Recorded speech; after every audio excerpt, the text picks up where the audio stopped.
Вы уверены, что хорошо знаете историю? Готов поспорить, половина из того, что вы учили — сказки.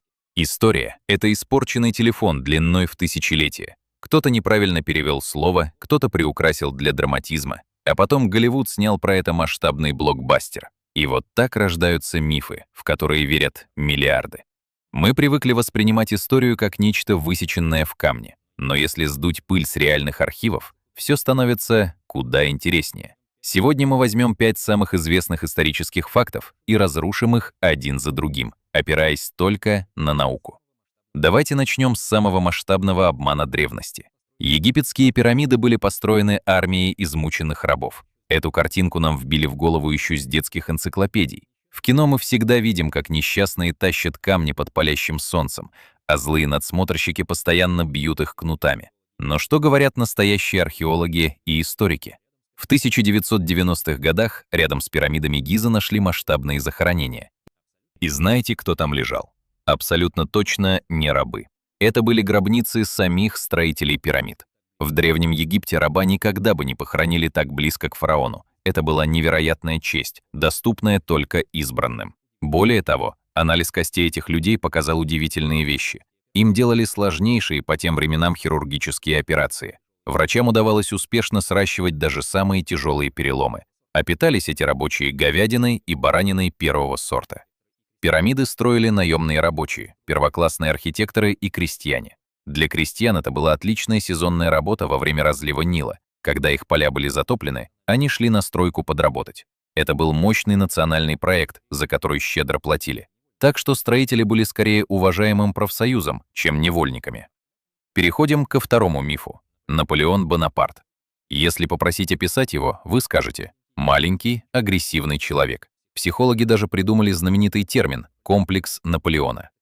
Это когда низкие люди компенсируют свой рост излишней агрессией. Но вот в чем главная и самая смешная загвоздка. Наполеон вообще никогда не был низким человеком. Его рост составлял около 1 метра и 69 сантиметров. Да, по современным меркам баскетболистом его точно не назовешь. Но для конца XVIII века он был даже чуть выше среднего француза. Откуда же тогда взялся этот невероятно популярный миф? Все очень просто. Это была гениальная черная пиар-компания. Английские карикатуристы специально рисовали Бонапарта крошечным. Они изображали маленького гнома в гигантской смешной шляпе. Цель была одна — максимально высмеять своего главного врага. Кроме того, после смерти рост Наполеона записали как 5 футов 2 дюйма. Но врачи использовали французские дюймы, которые длиннее британских. Англичане прочитали эти цифры в своей системе мер и с радостью раструбили на весь мир, что император Франции — карлик. Добавьте к этому то, что Наполеон всегда ходил в окружении гвардии.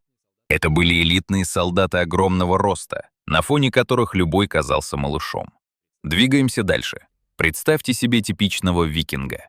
Суровый, бородатый мужик с секирой и в шлеме, верно? И из этого шлема обязательно торчат огромные коровьи рога.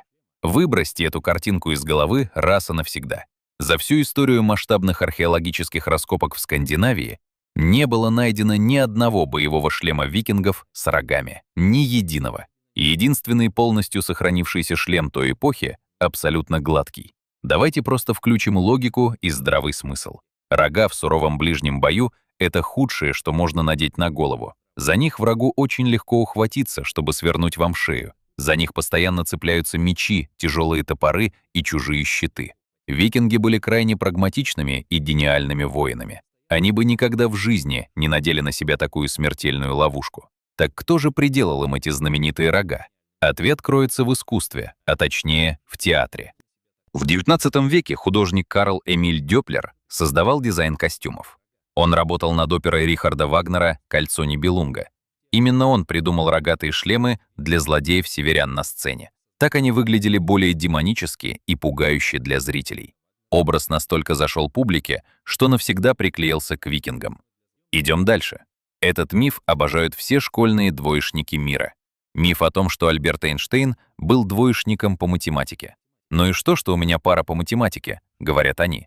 Эйнштейн вообще школу ненавидел, а стал главным гением человечества. Вынужден вас расстроить, друзья. Это абсолютная неправда. Альберт Эйнштейн никогда в жизни не заваливал математику. Более того, с самого раннего детства он был настоящим вундеркиндом. В возрасте 15 лет он уже самостоятельно освоил сложнейшие темы. Он решал дифференциальные и интегральные уравнения как орешки.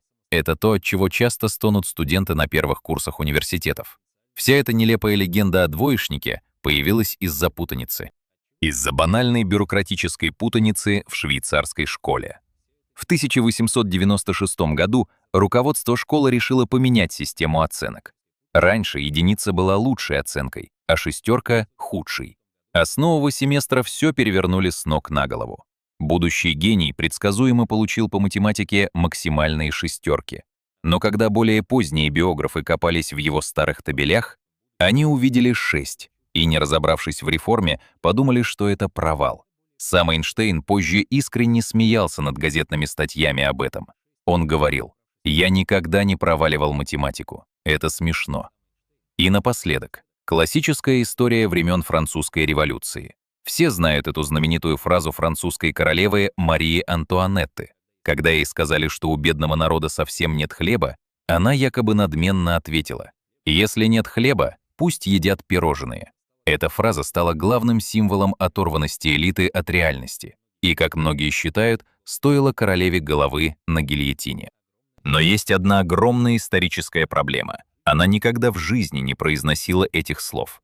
Во-первых, в оригинале фраза звучала как «пусть едят бриоши». Бриош — это такая сладкая сдобная булка, а не пирожное. А во-вторых, впервые эта фраза появилась в книге философа Жан-Жака Руссо. И знаете, сколько тогда было лет самой Марии Антуанетте? Ей было всего 9 лет, и она еще даже не жила во Франции. Руссо приписал эту фразу некой безымянной великой принцессе. Историки считают, что это был просто популярный бродячий анекдот. Его приписывали разным аристократкам, чтобы показать их глупость. Да, Мария Антуанетта любила роскошь и не была идеальным правителем, но во время реального голода она активно занималась благотворительностью. Однако революционной пропаганде был очень нужен красивый и злой враг, поэтому цитату из старой книжки просто приклеили к королеве. Как видите, история — это не просто скучный набор дат из учебника, это невероятно увлекательный, живой детективный процесс.